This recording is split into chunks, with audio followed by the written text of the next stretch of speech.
नमस्कार, स्वागत है आपका इंडिया न्यूज़ बिज़नेस में और एक खास शो जिसमें हम चर्चा करने जा रहे हैं इंडिया कनाडा रिलेशनशिप की। रिश्तों में आ गई है दरार, बहुत सारी चीज़ें हैं, बहुत सारे पॉलिटिकल इश्यूज़ हैं जिसके चलते बहुत कुछ हो रहा है 2 देशों के बीच में। जी20 का अभी वो पीरियड ओवर भी नहीं हुआ था, उसकी यादें अभी पूरी तरीके से धूमिल भी नहीं हुई थी, लेकिन कहीं न कहीं रिश्तों में खटास उस समय भी आना शुरू हो गई थी और धीरे-धीरे फिर बढ़ना शुरू हो गई। एक अच्छा पैनल हमारे साथ में जुड़ा हुआ है, जिनके साथ में हम इस चर्चा को आगे ले जाएँगे। हमारे साथ में जुड़ रहे हैं रविंदर सचदेवा जी। रविंदर जी, स्वागत है शो पे। नमस्कार sir. Thank you very much, pleasure. Thank you. And Santosh Singh ji stock market expert हैं, कोलकाता से जुड़ गए हैं हमारे साथ में, और रचित खंडेलवाल जी जयपुर से हैं। बहुत स्वागत है संतोष जी और Rachit ji. Thank you very much. Thank you for joining us. शुरुआत कर रहे हैं इस मुद्दे पे, इस विषय में जिस तरीके की चीजें हो रही हैं या जो समस्याएं आ रही हैं। और रविंदर जी से बेहतर नहीं हो सकता शायद कोई जो इस बारे में बता सके कि रविंदर जी, अभी थोड़े दिन पहले हम विश्व गुरु बन रहे थे, हम विश्व मित्र बन गए थे, हम सारे देशों के बीच में वो थे, एक उस तरीके का एक लिंक पिन हो गए थे कि किसी भी 2 देशों के बीच में अगर लड़ाई होगी तो भी हम उसको सुलझाने की ताकत रखते हैं, इस तरीके का दिख रहा था। और बड़ी ताकत के साथ में हम उभरते हुए दिख रहे थे। हाल ही की बात है जी20 में, जिसमें आपने भी काफी एक्टिवली पार्टिसिपेट किया और बहुत सारी चीजें आपने भी करी। अचानक से क्या हो गया कि इस तरीके की चीजें दिख रही हैं जहाँ पे शायद तलवारें खिंच गई? Thank you. मेरे ख्याल से आप तलवारें खिंच गई से रेफर कर रहे हैं जो कनाडा के साथ जो इंडिया का डिस्प्यूट हो गया है, राइट? जी जी। ओके। देखिए, यस, हम विश्व गुरु, अपने को विश्व गुरु कहना अच्छा नहीं लगता, तो हमें विश्व मित्र हम मेरे ख्याल से कह सकते हैं, और रियली इंडिया दुनिया का मित्र बन के उभर रहा है, उसमें कोई शक नहीं है। तो भारत विश्व मित्र बन रहा है। बट हाँ, अब बात यह है कि इस विश्व मित्र बनने में ही ऐसी क्वेश्चन आ गया हमारे एक मित्र देश से, और जिससे हमारे अच्छे मधुर संबंध हैं, बहुत सारा डायस्पोरा हमारा वहां रहता है, दैट इज कनाडा। अब बात ये कि कनाडा और भारत के बीच में जो ये डिस्प्यूट अराइज हुई है, ये अभी की इमीडिएट नहीं है, ये काफी समय से उबल रही थी, उबाल पर थी। कनाडा में खालिस्तानी, ऑब्वियसली पहली बात तो कनाडा में एक इंडियन डायस्पोरा लार्ज नंबर में रहता है। उस इंडियन डायस्पोरा में सिख डायस्पोरा भी इंक्लूडेड है, और सिख डायस्पोरा में बहुत छोटे नंबर के थोड़े लोग ऐसे हैं जो खालिस्तान की सिंपैथी रखते हैं, और उन बहुत थोड़ों में से भी कुछ बहुत ही कम हैं जो कि डेफिनेटली ये जो एक्सट्रीमिस्ट और वायलेंस पे आते हैं, पर वो एक ट्रबलसम नंबर है। तो हम कनाडा से काफी समय से बोल रहे हैं कि आप इनकी गतिविधियों पे लगाम लगाइए, इनके अगेंस्ट जो केस बनते हैं केस चलाइए। कनाडा हमसे कहता है कि मैं कर रहा हूँ कुछ, जो भी कर रहा हूँ, पर इसके अलावा मेरे यहाँ फ्रीडम ऑफ एक्सप्रेशन है, फ्रीडम ऑफ स्पीच है, मैं उसको कुछ रोक नहीं सकता। हमें ये लगता है कि कनाडा सिंसियरली, सीरियसली हमारी प्रॉब्लम, हमारे दुख को नहीं समझ पा रहा है। अब ये सब चल रहा था, इसके बीच में अभी ये जो ट्रेड एग्रीमेंट पे बात आ गई, by the way also, right, आप बिजनेस चैनल हैं, तो कनाडा और इंडिया के बीच में एक ट्रेड एग्रीमेंट की बात चल रही है, जिसके चलते हमारा बायलैटरल ट्रेड करीब 6-7 बिलियन डॉलर सालाना बढ़ सकता है, एस्टिमेटेड। तो भारत ने कुछ समय से कनाडा को बोलना शुरू कर दिया, हम आपसे ट्रेड एग्रीमेंट नहीं करेंगे, पहले आप इस खालिस्तानी एक्टिविटी पे रोक लगाओ, राइट। G20 में यही हुआ। प्राइम मिनिस्टर मोदी से जब ट्रूडो मिले तो मोदी ने एक तो ये बात क्लियर कट कही कि आपको हमें, हमारा डीप कंसर्न है इस एक्टिविटी को लेके कनाडा में, तो आप इस पे कुछ करिए, और मीनवाइल जब तक ये सॉल्व नहीं होता हम ट्रेड एग्रीमेंट पे आगे नहीं जाएंगे। ओके। इसके चलते कनाडा ने एक तरह से कहीं ऑफेंस ले लिया, उन्हें लगा ये इंडिया हमें प्रेशर डाउन कर रहा है, एंड वापस ट्रूडो गए, और पहले ही दिन, बाय द वे वो 2 दिन यहाँ फंस गए थे, तो उनका इंडिया ट्रिप बहुत ही जिंक्स्ड रहा ट्रूडो का। बड़े कटाश आते रहे, काइंड ऑफ थिंग, मीम्स बनते रहे कि प्लेन खराब हो गया, ये वो व्हाटएवर। तो वहां जाते साथ उसने पहली चीज ये करी कि इंडिया में एक ट्रेड डेलीगेशन आनी है थी बॉम्बे में अगले महीने, क्योंकि कनाडा एक एशिया पिवट कर रहा है, बहुत इंपॉर्टेंट है उसके लिए, क्योंकि चाइना से वो रिश्ते डाउनग्रेड करना चाह रहा है, और उस पिवट में इंडिया सबसे अहम एंकर है। तो वो डेलीगेशन उन्होंने कैंसिल कर दी, कहते हुए कि फिलहाल we are holding off this delegation. और अगले दिन ट्रूडो ने अपनी पार्लियामेंट में ये कह दिया कि इंडिया हमारे इंटरनल अफेयर्स में इंटरफेयर कर रहा है, मेडलिंग कर रहा है, और एक किलिंग करा दी इसने कनेडियन सिटीजन की इंडियन एजेंट्स ने, जो कि एक बहुत बड़ी एक्यूजेशन है। अब बात ये कि जो ट्रूडो की एक्विजिशन है ये नई बात नहीं है, ये पिछले 6 महीने भर से बीच बीच में खबरें आ रही थी कि कैनेडियन गवर्नमेंट इंडिया को कह रही है और ऐसे ओवरऑल कहती है कि हमारे देश में चाइना इंटरफेयर कर रहा है और इंडिया भी इंटरफेयर कर रहा है। ये बार बार कैनेडियन गवर्नमेंट का आ रहा है थोड़ा थोड़ा बीच में। और यहाँ दिल्ली में भी जब ट्रूडो मोदी से मिले उसके बाद कैनेडियन साइड का रीड आउट ये था कि प्राइम मिनिस्टर मोदी ने तो जो कहा सो कहा खालिस्तान को लेके, ट्रूडो ने ये कहा कि हमें भी सीरियस कंसर्न है कि कुछ मेडलिंग हो रही है हमारे इंटरनल अफेयर्स में बाय इंडियन एजेंट्स, आप इस पे ध्यान दीजिए। तो बात ये है कि दोनों साइड्स हार्ड पोजीशन लेते गए और कनाडा ने ये अनाउंस कर दिया कि भाई ये अलेज किलर है। तो सिचुएशन अभी वहां फिलहाल है। तो आप बिजनेस चल रहे हैं तो ट्रेड डील के बारे में बातें तो सारी रुकी हुई हैं, बट नॉर्मल ट्रेड जो चल रहा है वो चलता रहेगा, सारा बिजनेस एज यूजुअल रहेगा। बट बात है कि अगर ट्रेड डील हो जाती, इससे जो अपसाइड आना था, बेनिफिट आना था, वो फिलहाल के लिए रुक जाएगा। जी, तो ये बहुत सारी चीजें हैं जिस पे नजर रखते हैं, लेकिन एक जो बड़ा मुद्दा है वही जो रविंद्र जी बता रहे हैं, जिस तरीके से उसको ट्रेड की साइड में बता रहे हैं कि बहुत सारी चीजें हैं जहाँ पे कि कहीं मनमुटाव बढ़ रहा है और उसके चलते ट्रेड पे, बिजनेस पे, लेकिन वो बिजनेस है कितना बड़ा, वो भी कहीं ना कहीं, क्योंकि वो पर्सपेक्टिव भी क्लियर होना चाहिए कि हम कितनी चिंता करें। और क्योंकि यूएस कनाडा एक ही लिस्ट में गिने जाते हैं, अक्सर जब हम बात करते हैं तो लोग जो जा रहे होते हैं या तो यूएस या कनाडा जैसे कहा जाता है, एक आम बोलचाल, लेकिन वो बहुत बड़ा अंतर है यूएस और कनाडा के बीच में जब हम आर्थिक उसकी बात करते हैं, रिश्तों की बात करते हैं। नंबर्स में हो सकता है कि लोगों के आने जाने में वो एक अलग है कि आपने बहुत लोगों को सुना होगा कि कनाडा में उनके यहाँ से कोई है, लेकिन as a country, as economy हम कितना डिपेंडेंट हैं और कितना चैलेंजिंग है। रचित जी, इस पे कुछ प्रकाश डाल सकते हैं? सर देखिए, जैसा कि आप बता रहे हैं, हम नंबर्स की बात करते हैं अब, तो as per the latest update आप ये देखिए कि अगर हम अपने ट्रेड्स की ही बात कर लें तो हमारा export as per the latest update was 4,109 million and our import from Canada was 4,051 million. So अगर हम अपने एक्सपोर्ट और इंपोर्ट को भी देखें तो 0.5 और 0.6% ही है हमारे टोटल एक्सपोर्ट और इंपोर्ट का। और अगर हम कमोडिटीज या इंडस्ट्री की बात कर लें तो एक्सपोर्ट में हम pharma, James, jewellery, textile export करते हैं, और इंपोर्ट की अगर हम बात करें तो पल्स, टिम्बर, पेपर और थोड़ा बहुत माइनिंग प्रोडक्ट्स है। तो आप देखें कि ये जो एक छोटा क्वांटम है उसमें इतना स्प्रेड हो रखा है हमारा बिजनेस, और यही हमारा टोटल अभी वैल्यू है। जो ट्रेड डील है अगर वो होती, उसके बाद किस तरीके से ये पूरा का पूरा पैन आउट करता, ये एक बहुत अलग बात है। इसके साथ साथ मैं एक और चीज ऐड करना चाहूंगा कि आज जो हमने मार्केट में थोड़ा सा डेटा देखा है, तो और जो हम इस फंड की बात कर रहे हैं, जो पेंशन फंड की बात कर रहे हैं जिसका इन्वेस्टमेंट है, उसका भी एक छोटा सा मेरे पास डिटेल है जो मैं आपके और दर्शकों के साथ शेयर करना चाहूंगा कि पेंशन फंड का एग्जैक्टली कितना इन्वेस्टमेंट है, जो थोड़ा सा मैटर करता है। और उनके शेयर्स भी अगर आप देखेंगे तो आपको समझ में आ जाएगा कि मैं क्या बात कर रहा हूँ। डिलीवरी अगर हम देखें, ये पर्टिकुलर ऐसा काउंटर है जिसमें 6% स्टेक होल्ड कर रहे हैं ये।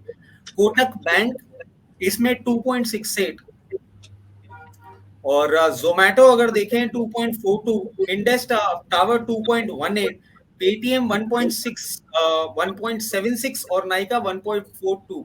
तो ये कुछ एक शेयर हैं जिनमें इनका मेजॉरिटी इन्वेस्टमेंट है। और अगर आप आज के मार्केट में पैनिक देखें और इन शेयर्स में मूवमेंट देखें तो आई एम प्रीटी श्योर आपको समझ में आएगा कि इतना ज्यादा कोई पैनिक इन स्टॉक्स में क्लोजिंग लेवल्स पे नहीं दिख रहा है। तो I really don't see a very big blow coming in अभी, जिस तरीके का हालात अभी डेवलप हो रहे हैं। चिंता की बात है, बट कोई बहुत बड़ी चिंता की बात at the very face of it अभी दिखती है नहीं। जी, तो बहुत बड़ा डिफरेंस नहीं दिख रहा है, और वो मैं अभी जो उन्हीं स्टॉक्स को और उनके चार्ट्स को खोलने की कोशिश कर रहा था तो उसमें कुछ एक तो पॉजिटिव में भी दिख रहे हैं, तो वो भी है कि उतना नेगेटिव ठीक है, लेकिन ओवरऑल निफ्टी की बात करें या बैंक निफ्टी की बात करें, 1-1.5% की गिरावट रही है। तो कहीं पैनिक और इस समय क्योंकि बहुत बड़ा ट्रिगर कुछ नहीं समझ में आया, तो शायद हमने काफी हद तक इंडो कनाडा रिलेशनशिप को भी ब्लेम करने की कोशिश करी। संतोष सर, कैसे देख रहे हैं इस ओवरऑल को? और ये सम ओवरऑल ठीक है कि कुछ एक 5-6-7 ऐसी कंपनीज दिख रही हैं जो लिस्टेड कंपनीज हैं, लेकिन उसका भी जो अमाउंट है वो 15-18 हजार करोड़ रुपए के करीब होता है जो उस फंड का वैल्यू है। क्या इससे कुछ फर्क पड़ सकता है? जिटरी है बाजार के अंदर में, चाहे टेम्परेरी हो चाहे लॉन्ग टर्म हो, या कोई खास दिक्कत की बात नहीं? नहीं देखिए, जो कनाडा की जो पेंशन फंड है, मुझे लगता है कि उसका इन्वेस्टमेंट काफ़ी ज़्यादा है और आप देखेंगे कि हिस्टोरिकली बहुत दिनों से जो जो भी इन्वेस्टमेंट करते हैं उनका बेसिकली अगर टेक्सचर देखेंगे तो वो लॉन्ग टर्म इन्वेस्टमेंट के लिए आते हैं, और जहाँ पर कि businesses as a going concern या जो सेक्टर जो है उसमें जहाँ पर कि उनके आउटलुक्स काफ़ी अच्छे हों और काफ़ी लंबे दिनों तक वो इन्वेस्टेड रहते हैं, मुझे लगता है कि वैसे जगह पे पैसे लगाते हैं। ज़रूर दोनों देशों के बीच जो तल्खियाँ हैं, मुझे लगता है कि एक मार्केट सेंटिमेंट डेफ़िनेटली थोड़ा-सा रब ऑफ होता है उससे, लेकिन मुझे लगता है कि लोग अपने इस डिसीज़न तक जाएँ कि अपनी होल्डिंग्स को बेच दिया जाए। मुझे नहीं लगता है कि इस तरह की कोई चीज़ें होंगी अभी, जब तक कि मामला बहुत बुरी तरह से जो है वो सामने नहीं आता है, तब तक ये चीज़ें नहीं होंगी। हाँ, ये डेफ़िनेटली होगा कि जो क्वांटम ऑफ इन्वेस्टमेंट, जो फर्दर इन्वेस्टमेंट आएँगे, वहाँ पर शायद लोग डिले करें, उस डिसीज़न को डिले करेंगे, जो कि आने वाले दिनों में करना है उनको।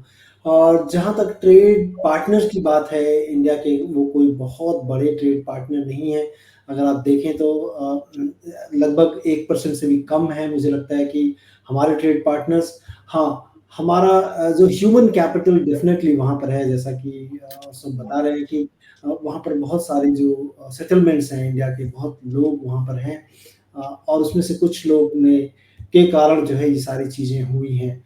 तो जिसे हम कहते हैं एक तरह से सोल्डरिंग करना, मतलब एक-दूसरे के खिलाफ कुछ प्रेशर बनाने की तकनीक डेफ़िनेटली दोनों कंट्रीज़ कर रही हैं। लेकिन जो लॉन्ग टर्म इन्वेस्टर हैं, मुझे लगता है कि उनको इन सारी चीज़ों की समझ है कि ऐसे ही निवेश जो है नहीं कर लिया, मतलब हटा लिया जाता है, क्योंकि अगर आप देखें जो हमारे ऊपर फाइनेंशियल सैंक्शंस लगे थे यूएस के द्वारा, अगर आप देखें जो पोखरण 2 हुआ था 1998 में, तो उस समय में अगर आप देखें निफ्टी में जो गिरावट हुई थी तकरीबन 30% की हुई थी, अगर आप over a period of time, जल्दी नहीं हुई।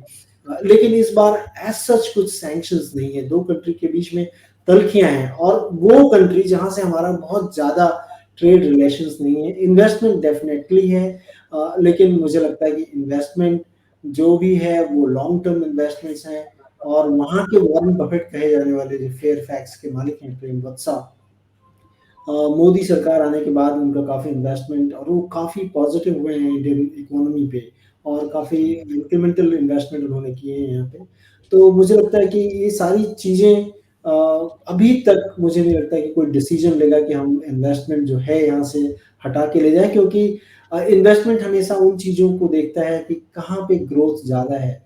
पूरी दुनिया में अगर जहाँ ग्रोथ है, तो वो जो कैपिटल है उस ग्रोथ को चेज़ करती है।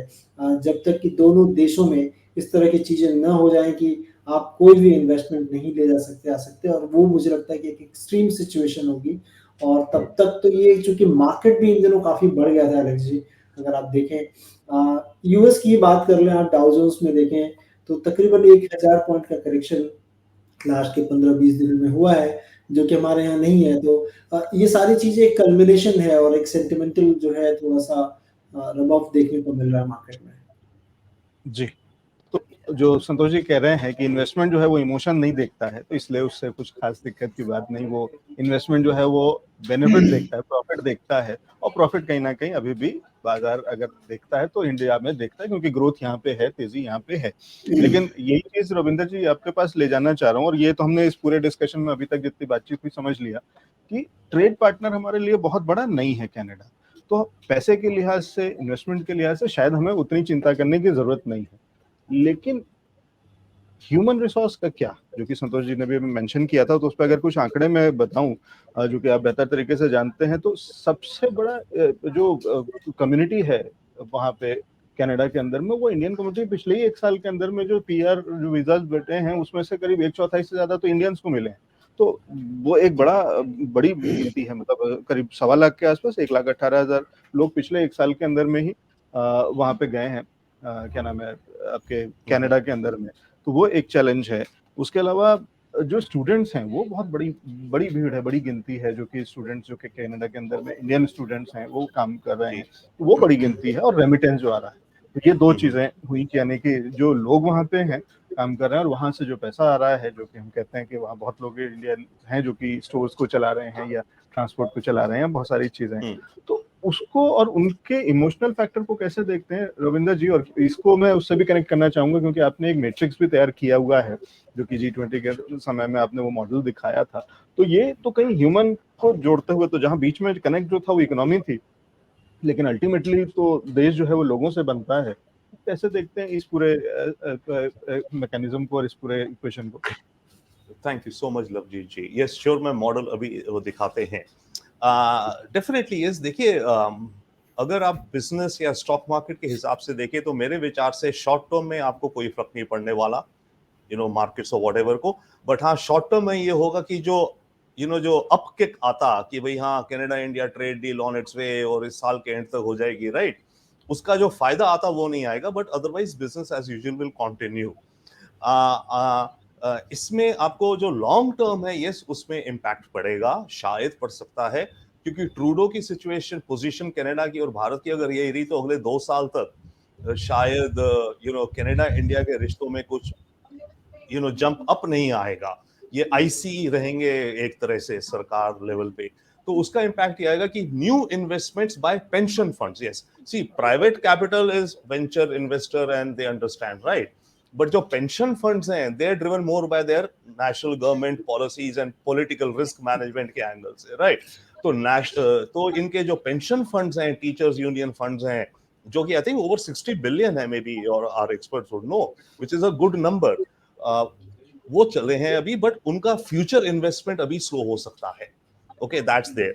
नाउ जो आप बात कह रहे थे और इसको मैं करता हूं, देखिए दुनिया आज की तारीख में द इशू इज की हाउ इज द वर्ल्ड, और वही बात मैं अभी आता हूं सर्विसेज पे भी, things are very much interconnected. After Covid, after Russia Ukraine war and China America tensions, दुनिया इस समय कहते हैं लोग कि एक नया वर्ल्ड ऑर्डर बन रहा है। My senses it's not a world order, और ये मेरा मॉडल है, it's a new world matrix. आज की दुनिया में एक मैट्रिक्स है, अलग अलग इक्वेशंस बन रही है, नई बन रही है, और जैसे आप अभी वही बात हो रही है, जियोपॉलिटिकल से कहां लिंक हो गया है, ट्रेड एक्सेट्रा। तो अब इसमें जहां तक बात रही सर्विसेज की, सर्विसेज ट्रेड तो रहेगा हमारा, बट डायस्पोरा इनफैक्ट उस पर फर्क पड़ सकता है। स्टूडेंट्स जो जाने वाले हैं वो ये लॉन्ग टर्म में कि वो कम हो सकते हैं, उनके पेरेंट्स सोचेंगे कम भेजा जाए उनको। अभी आज ही इंडियन गवर्नमेंट ने एडवाइजरी इशू कर दी है कि कनाडा में अगर आप जा रहे हैं तो ध्यान रखिए ये वो, और उसका जो अलग इम्पैक्ट आएगा, अभी हम आपके शो शुरू होने से पहले बात कर रहे थे आई थिंक रचित जी से, इसका रेमिटेंसेस पे इम्पैक्ट आ सकता है, but again that's something long term, right, not maybe in the next 2 years और विद इन 2 years अगर फ्रोजन रही सिचुएशन, तो थोड़ा इम्पैक्ट रेमिटेंसेस में आएगा, थोड़ा impact future investments by the pension funds आएगा। करंट जो business and all as usual, I don't see anything else happening, but again the world is a matrix, everything is interconnected. ठीक है, और matrix में एक जो बड़ा चैलेंज होता है वो ये है कि कहीं पे भी कुछ एक चीज छेड़ते हैं तो पूरा का पूरा सिस्टम छिड़ जाता है, पूरा सिस्टम बिगड़ सकता है। That's what the world of today is. Yes, very true. ठीक है, तो वो एक बड़ा चैलेंज है। और रविंद्र सर, एक चीज, एक खबर आ रही है अभी ब्रेकिंग, वो जोड़ देना चाह रहा हूँ यहाँ पे, आप तक पहुंचा भी रहा हूँ और दर्शकों तक भी पहुंचा रहा हूँ कि इंडियन हाई कमीशन ने एक एडवाइजरी जारी करी है, Canada diplomatic role, India issues advisory for Indian nationals in Canada, और एडवाइजरी में उन्होंने कहा है कि अवॉइड करें ट्रैवलिंग टू कनाडा, और जो लोग वहाँ पे हैं they should exercise utmost caution. So this is one breaking news, one update that is coming in, जो कि अभी वहाँ पे आ रहा है इंडिया कनाडा रिलेशनशिप में, जहाँ पे ये बातचीत हो रही है कि अब लोगों को जो इंडिया से कनाडा जा रहे हैं या इंडिया से हैं कनाडा में रह रहे हैं वो सुरक्षा का ध्यान रखें। तो ये बड़ा चिंता का विषय है। रविंद्र जी, क्या चीजें ऐसे कुछ करके एस्केलेट हो सकती हैं? और अभी जिस चीज जो बात कर रहे थे संतोष जी, जो कह रहे थे कि उस तरीके के सैंक्शन नहीं है या बहुत ही लेकिन क्या हम बहुत तेजी से बहुत चीजों को खराब करते हुए स्पाइरल पे नहीं चल रहे हैं? वेरी ट्रू, ये डाउनवर्ड स्पाइरल है। देखिए हमने अभी यही बात हो रही थी, एडवाइजरी इशू करी है, अब देखिए कनाडा भी कोई एडवाइजरी इशू करेगा या कोई और स्टेप लेगा, एंड रिमेंबर वन थिंग, तो ये एक डाउनवर्ड स्पाइरल है, that's why I am saying कि जब तक अब ट्रूडो रहेगा अगले 2 साल तक, मुझे नहीं लगता कि ये इस जो होल हमने डिग कर लिया है इसने, उससे निकल पाएगा। Okay, that's why I'm also saying कि India we should think creatively in our diplomacy to figure out some way कि हम ट्रूडो को एक escape route दे दें ताकि उसका face embarrassment ना हो and things between India and Canada can come back to the routine normal, right? But the reality it seems कि ये spiral downward होता रहेगा, frozen icy हो जाएंगे। और एक चीज और याद रखिए, ट्रूडो ने अभी ये जो acquisition करी है, it's only an acquisition, okay? And while making this, he talked to Joe Biden, he has talked to Rishi Sunak, he's talked to Macron, he's talked to Kishida-san also, right? And all of them have said to him कि okay, ये तो अभी acquisition है, इसको पहले आप complete करो investigative process को. Supposing in the investigative process, the Canadian intelligence finds कि हम जो कह रहे हैं 100% है, इंडिया ने ये करा है, then imagine the problems which will come up. अभी तो ये middle of the journey है. राइट, हम इंडिया ने भी ये कहा है and everyone is saying to Trudeau, Canada के अंदर भी ऑपोजिशन कह रही है कि भाई तुमने कह तो दिया है but what is your credible evidence. I would think that you know prime minister making a speech like this should have some basis, तभी करेगा, वहां से नहीं खींचा होगा उसने। बट पॉइंट इज कि आप कंक्लूड इन्वेस्टिगेशन खत्म करते तब अनाउंस करते, बात अलग थी।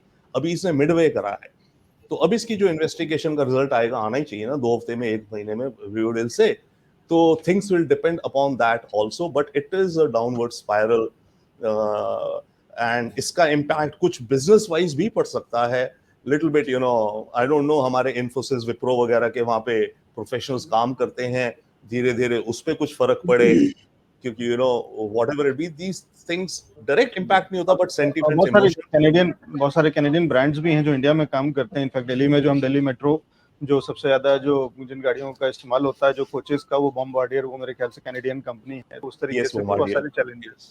जी, संतोष सर, ये जो रविंदर जी कह रहे हैं और उसमें बीच में एक लाइन वो ये भी कह गए कि हमें एक एस्केप रूट देना चाहिए, यानी कि हमें बड़ा दिल दिखाना चाहिए, और मोदी जी को जो है वो वाली एक लाइन जिसको कहते हैं ना कि क्षमा बड़ा इनको चाहिए, तो बड़े होने के नाते हमें बड़ा दिल दिखाते हुए क्या क्षमा कर देना चाहिए, और क्या इससे चीजें बेहतर हो सकती हैं? इस तरीके का कोई रास्ता आपको लगता है कि निकल सकता है? ये कहना मुश्किल है क्योंकि इलेक्शन ईयर है। अगर वो कुछ ऐसा करते हैं जिसका कि यहाँ पर कोई इम्पैक्ट पड़ेगा, तो और मुझे ये उम्मीद है क्योंकि मोदी जी मुझे लगता है कि ज़्यादा नेता से ज़्यादा बिजनेसमैन मुझे ज़्यादा लगते हैं, क्योंकि उस तरह उनका जो है इंक्लिनेशन काफ़ी ज़्यादा है कि वो किस तरह से बिजनेस डील को क्रैक करते हैं। शायद कोई ना कोई रास्ता डेफिनेटली निकलना चाहिए, लेकिन फॉर द टाइम बीइंग थोड़ी मशक्कत, आई थिंक ये और थोड़ा एस्केलेट होगा मामला, और उसके बाद ही होगा, क्योंकि अभी जस्ट शुरुआत है, जस्ट हार्डली जो है शुरुआत है, थोड़ा ऊपर जाएगा, उसके बाद फिर जो है दोनों पक्ष बैठेंगे अपने हिसाब किताब लेके कि क्या हो सकता है। क्योंकि जो सबसे बड़ी चीज़ है कि हमारे लिए ये सबसे बड़ी चीज़ है कि हमारी आबादी का एक साइजेबल पोर्शन वहाँ पर है, जिसके लिए हमारी सरकार हमेशा सेंसिटिव रही है। इस चीज़ को ध्यान में रखेगी सरकार, मुझे लगता है कि कोई भी चीज़ करने के पहले, क्योंकि ट्रेड रिलेशंस तो नहीं है उतने, वो कोई बड़ा इशू नहीं है, लेकिन हमारा जो हमारे आबादी का तबका है वहाँ पर, जो कि वहाँ के जनसंख्या का शायद 6% है तकरीबन, तो डेफिनेटली लीडरशिप के अंदर ये चीज़ें रहेंगी, क्योंकि ये सारे आंकड़े उनके पास हैं और उसी को लेकर वो आगे बढ़ेंगे, और वो हमेशा शायद फोरमोस्ट होगा उनके ऊपर, क्योंकि अगर हमारे लोग वहाँ पर किसी भी तरह से प्रॉब्लम में आएंगे तो वो इस सरकार के लिए, हमारी सरकार के लिए काफ़ी बड़ा झटका होगा going to the election year, वो भी। तो ये बड़ी बात होगी, और मुझे लगता है कि इसीलिए ये मामला शायद बहुत ज़्यादा ऊपर तक न जाए। हाँ, संतोष सर, बाजार में काम करने वाले लोगों के लिए, निवेशकों के लिए और ट्रेडर्स के लिए कोई सलाह? देखिए, ट्रेडर या आप कह रहे हैं कि हम लोग तो देखिए पहले से ही काफ़ी सावधान हैं, क्योंकि मिड कैप से लार्ज कैप की बात अगर कर लें, तो उसमें जो रेशियो है इनफैक्ट वो हिस्टोरिकली हाई की तरफ जा रहा है, जिसे हम स्टैंडर्ड एविएशन कहते हैं, कि small cap to large cap ratios के जो स्टैंडर्ड एविएशन है वो मोर देन 1 हो चुके हैं, और मैं एक्सपेक्ट कर रहा हूँ कि शायद यहाँ से थोड़ा और बढ़ेगा। लेकिन this is the extreme time, caution आपको एक्सरसाइज करनी चाहिए मार्केट में। वैल्यूएशन बहुत बड़ी चीज़ होती है, और जब मार्केट चलता है तो लोग बुल मार्केट में सारी चीज़ों को दरकिनार कर जाते हैं, भूल जाते हैं, मोमेंटम चेंज करते हैं, क्योंकि प्राइस मतलब आपके सामने कोई भी चीज़ निकल जाती हो तेज़ी से, आपने केवल कोई भी कह लें कि एक धारणा बना के कि मुझे नहीं बैठना है, तो वो एक लेफ्ट आउट फीलिंग होती है जिसके कारण कि मोस्ट ऑफ द लोग जो है वो फँसते हैं ऐसी रैलीज़ में और वो भी अच्छे स्टॉक में नहीं। तो वैल्यूएशन एक डेफिनिटली गेम है, चैलेंजिंग है और अगर आप देखें इंडिया मार्केट पूरी दुनिया में सबसे महँगा मार्केट हो चुका है अभी प्राइस टू अर्निंग के लिहाज़ से क्योंकि फ्यूचर अर्निंग्स आने वाली है। लेकिन आपको ये ध्यान रखना चाहिए कि we are running a risk of state elections काफ़ी हैं। शायद वहाँ पर बहुत ज़्यादा सफलता मौजूदा सरकार को न मिले। फिर उसके बाद जो है सेंट्रल गवर्नमेंट के इलेक्शंस होंगे, सेंटर के इलेक्शंस हैं। तो ये सारी चीज़ें हैं और विपक्ष काफ़ी इकट्ठा हो गया है। तो इस समय चीज़ें काफ़ी बदली हुई हैं और उस चीज़ों को ध्यान में रखते हुए लेकिन मार्केट इन सारी चीज़ों को दरकिनार करके कहते हैं कि मार्केट मतलब जो है tends to rise above the wall of worries तो वो कर रहा है, लेकिन सावधानी एक्सरसाइज़ तो करना ज़रूरी है। ट्रेडर हों चाहे आप इन्वेस्टर हों। इन्वेस्टमेंट के लिहाज से भी हम लोग बहुत ज़्यादा ओपन नहीं हैं अभी भी। काफ़ी दिनों से मतलब नई खरीदारी नहीं कर रहे हैं, बंद कर रखा है क्योंकि जो है वही बढ़ जाए तो वी आर वेल ऑफ।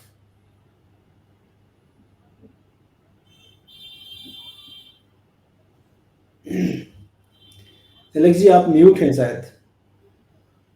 रचित जी, क्या आफ्टर या शॉक्स एक्सपेक्ट कर सकते हैं और कितना जिटरी है, कितना चिंताजनक है और कितना कॉशन की सलाह? सर देखिए अभी जैसे कि आपने बताया और अभी ये बात आ गई है कि एडवाइजरी भी इशू कर दी है और अब थोड़ा-थोड़ा ऐसा लग रहा है कि शायद इस बार दोनों ही पक्ष जो हैं वो बहुत ज़्यादा एक-दूसरे के साथ एडजस्टमेंट करने में इंटरेस्टेड नहीं लग रहे हैं और ये भी हम देख रहे हैं कि जिस तरीके से कनाडा हैज़ अप्रोच्ड यूएस और बाकी सब कंट्रीज़ को कर रहे हैं। तो सर एक और चीज़ मैं आपको ब्रीफ करना चाहूँगा कि कनाडा तो बहुत छोटा है बट कनाडा जिन कंट्रीज को अप्रोच कर रहा है उसमें जैसे आपका यूएस, सिंगापुर, मॉरिशस, यूके इन सब का इन्वेस्टमेंट बहुत बड़ा है और जिस तरीके से अब ये साइड कॉर्नरिंग करने वाली बात हो रही है और अगर आप देखें कि जिस तरीके से रशिया यूक्रेन के टाइम में भी कंट्रीज ने अपना अपना स्टैंड ले लिया था, अगर हम उन एक्सट्रीम सिचुएशंस की तरफ मूव करते हैं तो कहीं ना कहीं वैसी सिचुएशन एक डेवलप होती हुई दिख रही है क्योंकि फ्रैंकली मैं बहुत ज्यादा बड़ा international market international trade relation का एक्सपर्ट तो नहीं हूं बट सर जब रशिया यूक्रेन चालू हुआ था तब 2.5 दिन की बात थी and rest is history and the way the global leaders are behaving and the way everything is panning out, I really don't see कि ये बहुत saving grace कोई देने वाली बात या कोई escape route देने वाली बात होती हुई यहाँ पे दिख रही है और अगर ऐसा नहीं होता है तो यस हमको कहीं ना कहीं इंटरनेशनल मार्केट इंटरनेशनल प्रेशर आएगा। वो आता है तो उसको किस तरीके से Modi ji and current government handle करती है वो देखने वाली बात होगी। टिल दैट टाइम जिस तरीके से संतोष सर बोल रहे हैं कि it's always good to stay cautious और आप ही के चैनल के माध्यम से 20,200 का एक टेक्निकल लेवल भी था जो हमने शेयर किया था कि जब तक ये ब्रीच करके 2-3 दिन की क्लोजिंग नहीं होती जो कि नहीं हुआ समहाउ अब एक मार्केट को लेके कॉशियस अप्रोच लेके रखना बहुत अच्छा है और इसको बहुत क्लोजली मॉनिटर करना होगा। जब तक ये सारी चीजों में क्लैरिटी नहीं आती तब तक साइडलाइंस पे बैठें और जहां प्रॉफिट मिल रहा हो वहां बुक करें। ठीक है, तो ये सलाह बाजार के निवेशकों के लिए। क्लोजिंग वर्ड और कंक्लूजन रविंद्र सर से ले रहा हूँ। Ravindra sir, could this become that Russia Ukraine kind of issue? क्या ये दो हिस्से में दुनिया को डिवाइड करने की शुरुआत हो सकती है? नहीं हो सकती। Yeah, no, we are overthinking, but yes, let me just quickly show this model again. Point is कि the world is interconnected और अभी जो मैंने पहले कहा था और अभी जो रचित कह रहे थे, देखिए मैंने कहा था कि ट्रूडो ने अभी एलिगेशन लगाई है, इसका इंक्वायरी का जब रिजल्ट आएगा that will be extremely critical और इसने जिन जिन को अप्रोच किया है अमेरिका को, जापान, यूके इत्यादि को, सबने कहा है it's a serious matter but we wait and we want to see the inquiry, right? अगर उस इंक्वायरी में यह आ गया रिजल्ट में कि according to the Canadian intelligence and all की what Trudeau is saying is a fact, then yes we are under some problem but not to the extent ki of like Russia, Ukraine, etc. But yes we could come under because again लोगों को, ये जो countries हैं, इनको कुछ stance लेना पड़ेगा, क्योंकि ये मामला इतना हाई प्रोफाइल, पॉइंट इसकी ट्रूडो ने इस मामले को इतना हाई प्रोफाइल कर दिया. It was only Canada India, वो अलग होता, but the way he talk to the Biden, Rishi Sunak and all, अब none of them will be able to step back if it concludes what he is saying. So that's a very worrisome step ahead we should look out for. उसके बाद impact, yeah, let's see. ठीक है, और उसमें एक मुझे लगता है कि एक बड़ा इशू, बड़ा चैलेंज वो भी है, क्योंकि कहीं ना कहीं हम बहुत ही इलेक्शन ईयर्स के पास हैं दोनों कंट्रीज में, तो वो एक समस्या है, वो एक चैलेंज है, और अभी अभी हमने G20 से पार पाया है, तो वो सारी चीजें मिला करके कहीं ना कहीं एक अजीब सी एक स्थिति में पहुंचा दिया इस पूरे इशू को. लेकिन फिलहाल जो कंक्लूजन निकल के आ रहा है वो मुझे ये लगता है कि शायद पैनिक की जरूरत नहीं है, बहुत ज्यादा चिंता की जरूरत नहीं, चिंता करने की जरूरत है लेकिन पैनिक की जरूरत तो नहीं है. ये स्थिति शायद उम्मीद करते हैं विद टाइम, या तो स्पाइरल डाउन ना हो, और उसके लिए अगर जल्दी से दोनों सरकारें मिल करके कुछ अच्छे कदम उठाती हैं तो शायद चीजें फिर से वापस ट्रैक पे आ सकती हैं. बहुत शुक्रिया सभी मेहमानों का हमारे साथ में जुड़ने के लिए, समय निकालने के लिए, और ये बढ़िया जानकारी और ये सारी चर्चा में शामिल होने के लिए. Thank you so much sir. Thank you, pleasure. Thank you very much. तो ये था खास शो इंडो कनाडा जो रिलेशनशिप है उसके ऊपर में, जहाँ पे हम समझने की कोशिश कर रहे थे इस पूरे इक्वेशन को, इस सारे चैलेंजिंग सिचुएशन को, और उससे किस तरीके का असर बाजार पे पड़ सकता है. फिलहाल जो बॉटम लाइन निकल के आती है वो है कि सावधान रहें, सतर्क रहें, लेकिन फिलहाल पैनिक की, चिंता की कोई जरूरत नहीं है. देखते रहिए इंडिया न्यूज़ बिजनेस, इस तरह की खबरें अब तक लाते रहेंगे. धन्यवाद.